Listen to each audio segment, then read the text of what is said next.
এতদিন ভাই দিদি বৌদি কাকু কাকিমাদের নাচ দেখে এসেছি, আর এখন দেখতে পাচ্ছি আমরা দাদুদের নাচ।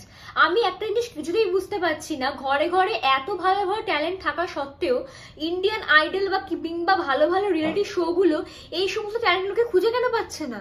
স্ত্রীর সঙ্গে প্রেম করা মানে এটা নয় যে আপনি আপনার নিজের স্ত্রীকে ঠকাচ্ছেন। এটা অনেকটা নিজের গাড়ি থাকা সত্ত্বেও মারুতি ভাড়া করার মতো নিয়ে। তুমি বোধহয় জানো না কাকিমা, গাড়ি যত ঘরে পড়ে থাকবে তত গাড়ি নষ্ট হয়ে যাওয়ার সম্ভাবনা বেড়ে যাবে, আর গাড়ির ভ্যালিডিটি দিন দিন কমতে থাকে।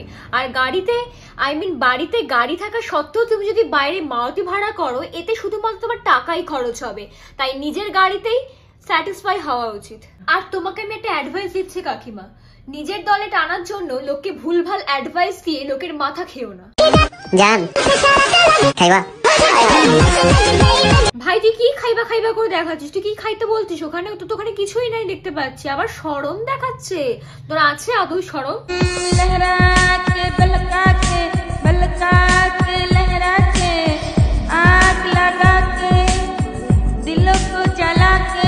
এই গানটা শোনার পর ভাই আমি আসল গানের সুরটাই ভুলে গেছি। ও জিও নাচটা একবার দেখেছো ভাই?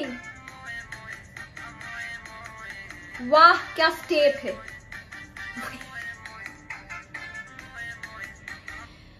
কোন দিদি বা বোনেরা যেন ব্রাহ্মণ সরকারি চাকুরিওয়ালা ছেলে চাইছিল, তোমাদের জন্য ভাই একদম পারফেক্ট একটা ব্রাহ্মণ মোয়ে মোয়ে ছেলে পেয়ে গেছি আমি। আচ্ছা এটা কি ঠিক? চাল কুমড়া যদি চালে হয় তাহলে এই ধনেপাতা কেন মাটিতে? না একদমই ঠিক নয়, ধনেপাতা তোমার বরের ওখানে হওয়া উচিত ছিল। ধনেপাতাগুলোকে উচালকে ফেলে দাও। এটা কোন ধরনের দাঁত কপাটি বের করা ভিডিও ভাই? মনে হচ্ছে স্প্রিং পুতুল মাথা দোলাচ্ছে। কাকিমা পিছে তো দেখো, পিছনে তোমার বর দাঁড়িয়ে আছে। আজকে সেফটি পিন দিয়ে তোমার বর তোমার পেটের ভুঁড়ি ফুটো না করে দিয়েছে দেখো।